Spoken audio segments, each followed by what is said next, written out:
And yeah, they were basically also just like a hole with a seat on top of it. Out in the open, on both sides of the ship, not approved.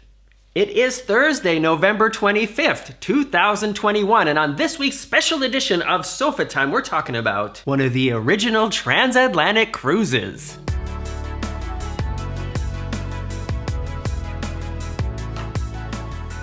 To all my friends in North America or from North America, happy Thanksgiving. Today is a special day in the United States, and this is also, it is November 25th today as I'm filming this, but it's 11 o'clock in the morning here in Germany, so most of you haven't even begun your Thanksgiving festivities yet. Let me just remind you that it's not only important to keep the bird hydrated, drink some water and keep yourself hydrated too. In this video, we're gonna talk about two different cruises. One of them happened a long time ago, and another one is coming up soon for me. Stick around to the end for those details. But I got the idea to sort of look at what it was like to cruise on the Mayflower from England over to America back then and compare it to what transatlantic cruises are like today. Spoiler alert. It sucked. A transatlantic cruise, for any of you who may not know, is a cruise that starts on one side of the Atlantic Ocean and ends on the other side of the Atlantic Ocean. Nowadays, you can make this journey in about a week if you go on one of the fast ocean liners like the Queen Mary. I think Miss Queen makes the journey, I think, in 7 days, right? There are other transatlantic cruises, especially in the spring, that go from Florida over to Spain, for example. They can take like 10 to 12 days, but they usually take between 14 and 16 days. But the Mayflower, this ship that took some of the original settlers of the United States, the Pilgrims, they took 66 days. 66 days, people. Huh. And while I was looking through and reading the articles about this ship, I don't know, it's kind of fascinating, especially if you are somebody who has sailed on a sailing vessel before, or like many of you, been on a cruise ship. The Mayflower was actually not meant for passengers. It was a cargo ship that was built to make short journeys to European ports. It was not a vessel that was built for a transatlantic crossing. There were 102 passengers on board and 37 crew, but it was not built for this amount of people. And to give you an idea of how big, or actually how small it was, the reports say it was only about 100 feet long and 24 feet wide. To compare that to something that is a little bit familiar, you know, like semi-containers, shipping containers, these things that you see on the back of a semi-truck. The Mayflower is only about 4 wide and 2 long. That's like nothing. I looked up what the dimensions are of the pool on the Celebrity Apex, the big ship that we just cruised with like a month ago. And the Mayflower would almost fit in the pool of the Celebrity Apex. And that is the size of the ship that these like 140 people were on, crossing the ocean for 66 days. And they were actually on it longer than that. I'm going to talk about that. I also created just a little graphic, just sort of estimating this is what it would look like next to the Harmony of the Seas. No, do you see it down there? Do you see that? Isn't that cute? Look at that cute little ship. So like I said, and like I read, there were no passenger cabins. They were on the gun deck, which is like a deck in between the storage area and the other necessary decks of the ship. And the ceiling in there was only about 5 feet high. And I know people were smaller back then, but they weren't that small. So like nobody except the kids could stand up straight down there. Not only that, there, at least in the articles that I read about it, it was just one big space in there. I mean, big is relative, but there were no cabins. There was no privacy. It was said that they built sort of dividers for themselves, but no cabins, no privacy, and no fresh air. Can you imagine what it smelled like in there? They were living on this ship before they even made the crossing. Many of these people began their journey even before the crossing began. So this was not like a spanking new ship. This ship had already been lived in and stunk up before these 66 days at sea began.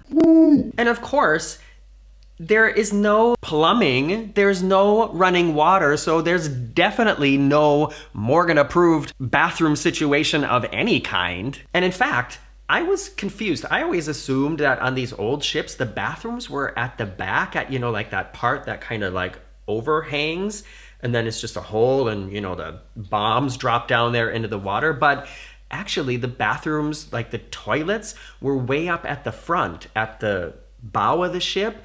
And yeah, they were basically also just like a hole with a seat on top of it. Out in the open, on both sides of the ship, not approved. And if any of you have ever been on a smaller ship out on the ocean, you know the front of the ship is where it moves the most. And that's also a reason why the toilets, the heads were at the front of the ship. It's because water's constantly crashing over them, so they kind of cleaned themselves. How convenient. In none of the articles I read about the Mayflower did they mention a pool or water slides or a kids club. It must have been so boring. But all jokes aside, I mean, what did they do? They were stuck under deck in this small room out at sea for 66 days with no fresh air and no sunlight. How did they make it through that? I was on a transatlantic cruise on the Epic for, 12 days? And I was already going crazy at day 10. Okay, now let's move on to the food. Shocker,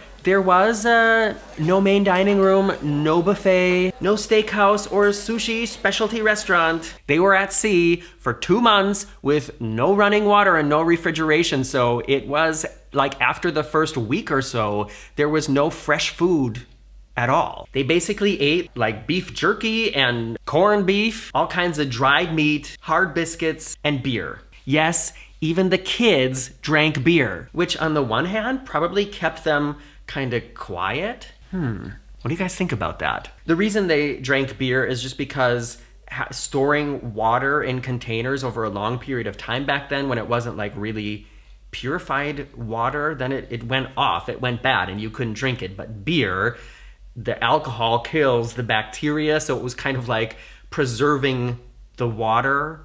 Who cares if there's alcohol in it? The kids will be fine. But because they ran out of fruit and any kind of fresh vegetables, everybody got scurvy. Everybody in the ship getting scurvy. Scurvy, that's something you don't hear about a lot nowadays, is it?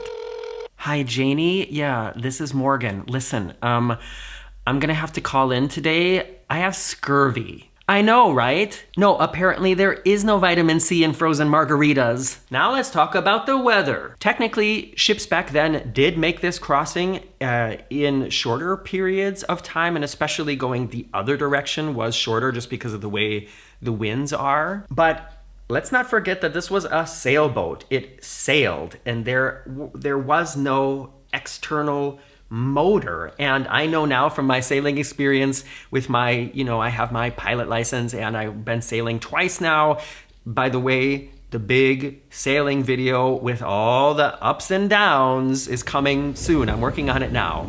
But when a ship is not moving forward at any kind of speed, then it's basically not able to maneuver. You can't steer a ship that is not moving. And when you're on a sailboat nowadays, if there's no wind or if the wind is too strong that you can't leave the sails up, then what you do is you turn on the motor, and that allows you to continue to navigate. But back then, they didn't have no stinking motor. When the weather got so bad that they had to take down the sails, then they just bobbed up and down in the waves, turning from side to side until the weather got better again. And let's not forget, these people are below deck in the dark with no view outside and no fresh air. Hashtag seasickness. How did they even deal with that? It's like being on some kind of simulator ride, but there's no screen in front of you. It's just dark, and then for days at a time. It must have been absolutely miserable in there. Eventually, they did arrive, and I'm gonna talk about that right after this commercial break. The Pilgrims on the Mayflower had 66 days at sea, and on sea days, sometimes crazy things happen. Have you ever had a crazy sea day? Perhaps after the 11 o'clock martini tasting? Why not commemorate it with a funny shirt like this from the very unofficial Teespring store? Link is in the description below this video.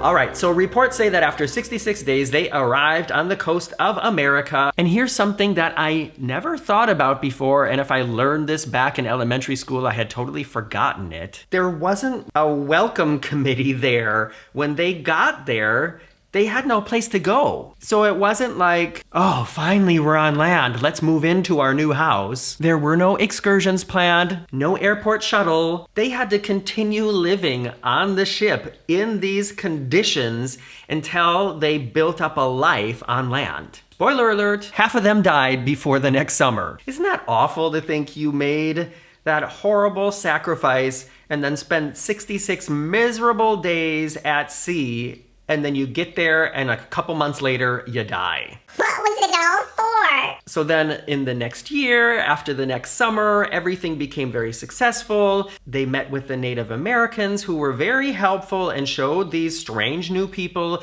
how to farm, what you could farm there, how to harvest the seafood out in the harbors, and cook with the local ingredients that were unfamiliar to these strange people from someplace else. And even though there had been sort of fall Thanksgiving style feasts before then, it said that the very first of like the Thanksgiving tradition that we have now was a year later. And at that Thanksgiving fest, there were more Native Americans than there were new Americans. And what happened after that is a dark part of American history that very few people like to talk about anymore. What do you think about all this? Have you ever really sat down and thought about what cruising was like back then? It was not fun. It was not something that people did for pleasure. They sacrificed so much, and they put themselves through basically, 2 months of torture for the hope of starting a new life, a new dream, and a new land. And they didn't even have a buffet. Speaking of transatlantic cruises, I hope you've watched till this part of the video because I'm gonna tell you about our next cruise, and it is going to be a transatlantic cruise. I let Marcus pick this one out, and I'm very happy with his decision. He chose the transatlantic next spring on the Odyssey of the Seas from Florida back over here to Europe. It's a 14-day cruise, and I'm really excited about it. However, it's pretty expensive. The Odyssey is a new ship, and it was not cheap. At the moment, we're in one of the extra large balcony cabins, meaning the balcony is extra large because it's like on the bend of the ship. And we definitely could have gotten way more for the money that we're paying on a less new ship, but it's still a relatively new ship. It's gonna be the first transatlantic in this direction on the Odyssey, so it's gonna be pretty cool, and that's coming up in April of next year.